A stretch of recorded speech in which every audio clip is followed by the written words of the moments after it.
Supreme court की भी बात कर लेता हूं और हाई कोर्ट की भी बात कर लेता हूं, चाहे जो हो।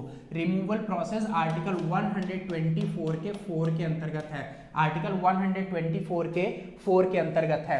इसके अंतर्गत कौन हटेगा? Supreme court. और अगर हाई कोर्ट को हटाना है, हाई कोर्ट के जज को हटाना है, तो आर्टिकल 217 मेरे भाई हाई कोर्ट के जज के रिमूवल का प्रोसेस है। ठीक है, हाई कोर्ट जो बचता है, हाई कोर्ट 214 अनुच्छेद के अंतर्गत आता है और सुप्रीम कोर्ट 124 के अंतर्गत आता है। हाई कोर्ट हमारा आता है भाग 6 में और सुप्रीम कोर्ट आता है भाग 5 में। खैर छोड़िए उन सब बातों को, आइए हटाते हैं। अगर कुछ ऐसी चीजें बनती हैं मेरे भाई तो ध्यान से समझिएगा। एक है हमारे पास लोकसभा और दूसरा है हमारे पास राज्यसभा। एक है हमारे पास लोकसभा और दूसरा है हमारे पास राज्यसभा। प्रेसिडेंट के ऊपर जो महाभियोग लगता है वो आर्टिकल 61 के अंतर्गत लगता है। लगभग वही प्रोसेस है, लगभग वही प्रोसेस है। अब देखिए, अब लोकसभा में भी प्रस्ताव आ सकता है और राज्यसभा में भी आ सकता है। अगर कभी इस तरीके का सवाल पूछे कि किसी भी सुप्रीम कोर्ट या हाई कोर्ट के जज को हटाना है तो वो प्रस्ताव कहां से शुरू होगा, वो प्रपोजल कहां से शुरू होगा, तो इन एनी हाउस, यानी राज्यसभा या लोकसभा दोनों। अगर यहां से शुरू हो रहा है तो कितने लोग चाहिए? 100 लोग चाहिए, 100 MP चाहिए। और यहां से शुरू हो रहा है तो कितने MP चाहिए? 50 MP चाहिए। ये 50 MP क्या करेंगे? सिग्नेचर करेंगे, सिग्नेचर करेंगे यानी हस्ताक्षर करेंगे। ये 50 MP यहां पे क्या करेंगे? सिग्नेचर करेंगे। सिग्नेचर करने के बाद ये किसको दे देंगे? लोकसभा के अध्यक्ष को। लोकसभा का अध्यक्ष यानी स्पीकर महोदय को दे देंगे।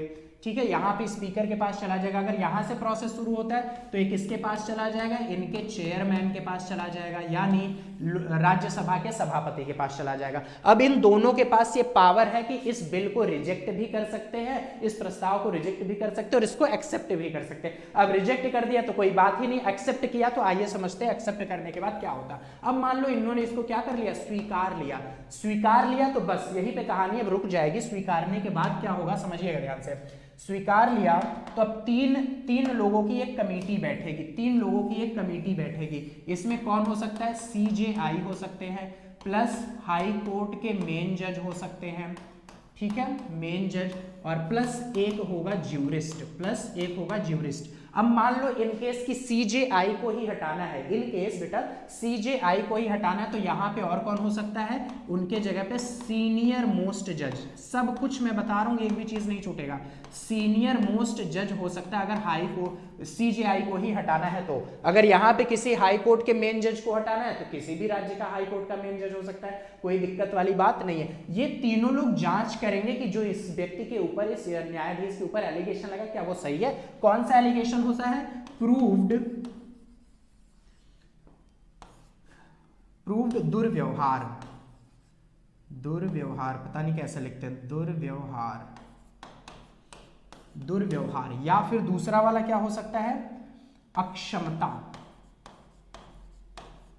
अनएलिजिबिलिटी, यानी योग्य ना हो। यही 2 कारण होता है जिससे कि सुप्रीम कोर्ट के जज को हटाया जा सकता है। अब यहां पे ये पास हो गया, चलो मैंने कर दिया यहां पे इसको पास हो गया, यानी इनके ऊपर ये प्रूफ हो गया कि ये अक्षम है या फिर दुर्व्यवहार सिद्ध हो चुका है, इनके ऊपर कुछ गलत काम किए। जैसे ये पास हुआ तो अब ये बिल कहां जाएगा समझिएगा। अब ये वाला जाएगा लोकसभा में, अब ये जाएगा लोकसभा में और यहाँ राज्यसभा में। अब लोकसभा में उस सिद्ध दुर्व्यवहार को 2/3 बहुमत से पास होना होगा और यहाँ पे भी 2/3 बहुमत से पास होना होगा। जैसे ही इन दोनों जगह 2/3 बहुमत से पास होगा, यानी रिकमेंडेशन हो जाएगा किसको?